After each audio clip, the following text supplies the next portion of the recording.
Hello everybody, Doug Walker here. It's a little rainy outside, but Chicago's very slowly turning into Seattle recently, so I'm just going to film anyway. This video is mainly going to talk about the top 11 Nostalgia Critic reviews that I will not do, because I get a lot of requests, a lot of people ask me to review a lot of stuff, and for the reasons I'm going to explain right now, I don't want to do them. I don't think they're worth doing. So, sort of taking a page from the Book of Linkara here, I'm going to count down the top 11 reviews that I, as the Nostalgia Critic, will not do. I decided not to do this as a Nostalgia Critic video because, I don't know, there's better reviews that I think I can do. So I'm just sort of doing it as myself and just sort of telling you which ones I don't think are really worth doing. So why waste any time? Let's get started.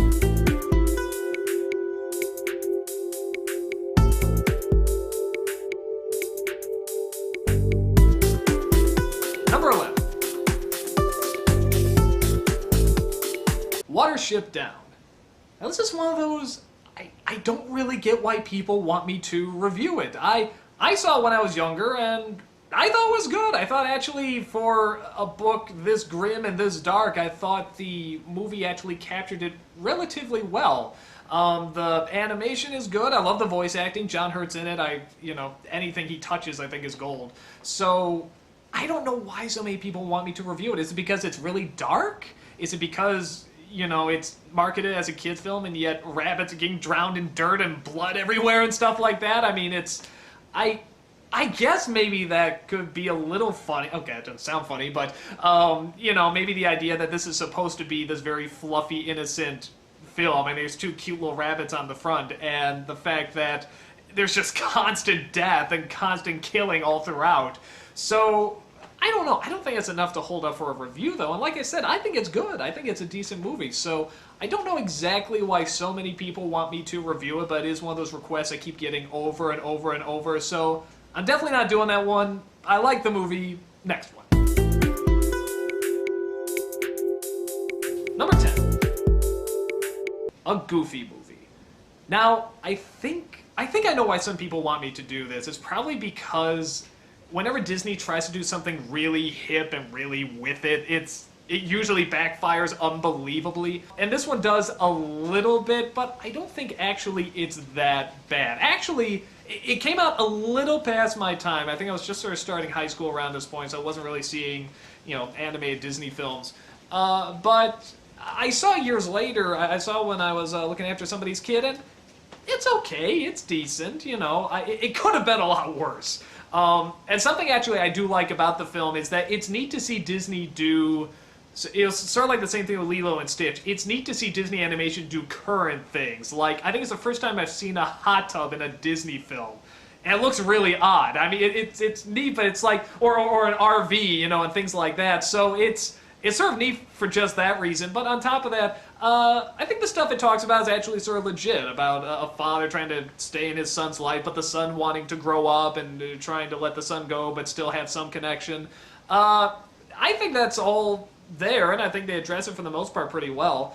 I think it actually has some very funny moments. The songs I don't really remember except for that first one, except for that After Today song, which is ungodly catchy and will never leave your head, but for the most part, I thought it was okay. I don't think there's enough for a review. I think there's only like a few jokes. Most of it's centering around that, I don't know what it is, or that MC Hammer, Prince, Vanilla Ice, Rockstar, whatever that guy was. So I could probably make some jokes about that, but that's about it. I don't think it's that bad a movie. So I don't know. Not doing that one. Number 9. The Spider-Man cartoon. Now, I'll admit, I hate this cartoon. This is one of those cartoons that came out at the same time as X-Men and Batman. And then this piece of shit comes along, and it's trying to do what they're doing, but it's doing it so horribly. It feels like one of the cartoons from like the 60s where there's no pacing, there's no good timing, the dialogue is really lame, and it just tries to throw a ton at you without letting any of it really sink in. Now, with that said, I know a lot of people like the show. Great, maybe you got into it, maybe you did get sucked into the story. I couldn't. I thought it was really lame. The animation I didn't think was especially good either. So there is a lot to talk about. The downside is, and this is something which just shows in general, whenever I'm gonna do... Wow, it's really coming down. Holy shit, it's hail! There's fucking hail! This is fucking nuts. Like, it's been nothing but rain this whole summer. And now we got hail. Fucking hail in summer! And tornadoes have been coming down and shit like that.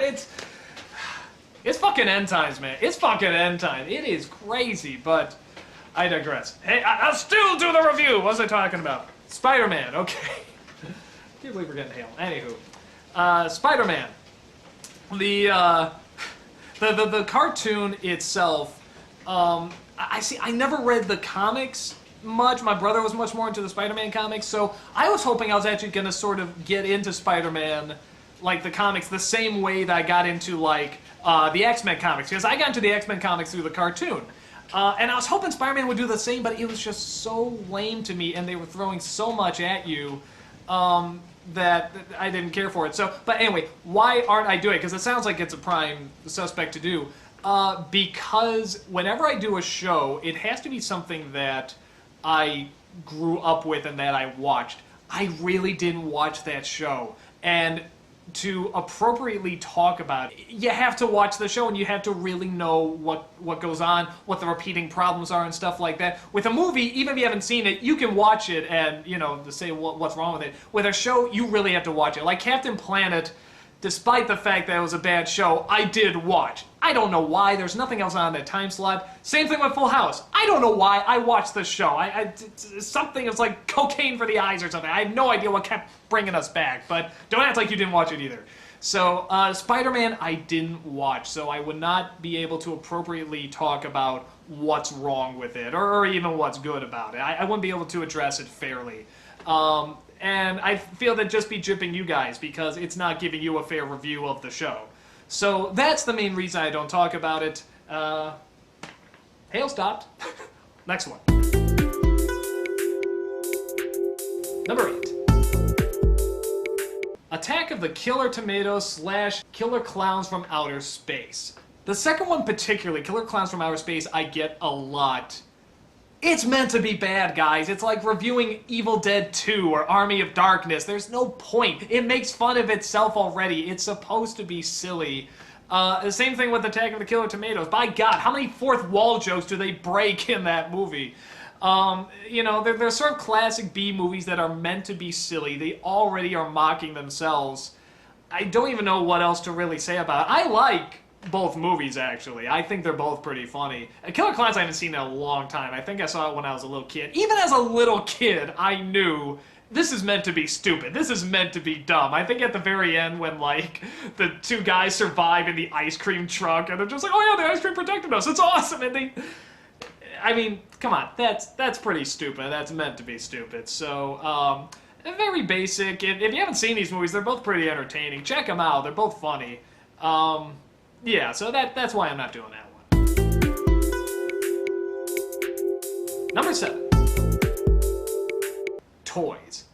Now this is one of those movies, I saw it as a kid, I saw it as an adult, I have no idea what to make of this movie. I have no idea if it's really good or really awful or what. I know it's a movie the director really wanted to do for a long time, and, you know, it's talked about for eons and eons. I really wanted to do it, and it finally got made, and just nobody knew what to make of it. I don't know what to make of it. I guess I would have liked a more interesting story. I didn't feel the story was that interesting.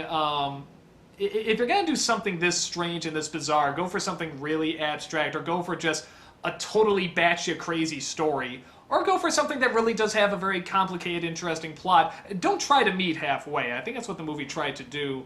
But because of that, you get something that's visually interesting. It looks awesome, you know, and it's got some nice music, I recall. But outside of that, I don't know if there's much to make fun of. It's just kind of weird. And even then, it's not like an extreme weird where you're just constantly going, what the hell, this is nuts. It sort of creates that world where this stuff can happen, and you sort of go with it, you know, okay, but there's no point where you just point at the screen and say, no, this does not happen, this is wrong, this is an insult, this is terrible. At least I don't, when I saw it. So, it just sort of, all I really remember about, I just remember the visuals. I remember Joan Cusack. I remember them trying to get army toys in. I don't remember much else, and every time I see it, I remember what it looks like, and I don't remember it leaving a really bad impact on me. I don't recall it having, you know, a ton of jokes I can make fun of, so that's definitely one I'm not gonna do. Number 6. The Nutcracker starring the Care Bears. Okay, after I did the third Care Bears movie, everybody's sending me emails, there's one more movie, there's one more movie! Here's why I'm not doing it. I'm only doing the theatrical films, okay? I'm doing the ones that, you know, kids went to, they sat down, they saw it in the movie theaters, you know, you had to pay money to go see it. You know, that's where you suffer, because you had to pay money, go in the theater, and you got chipped off. So, the Nutcracker one, I just remember when it came out. I remember it came out like on the Disney Channel and they showed it. It's stupid. It's dumb. I remember it being dumb. You know, even as a little kid. I think I was getting the Ninja Turtles by that point. I always thought, just, God, this movie needs Ninja Turtles. Just Ninja Turtles come in and like beat the shit out of the Care Bears.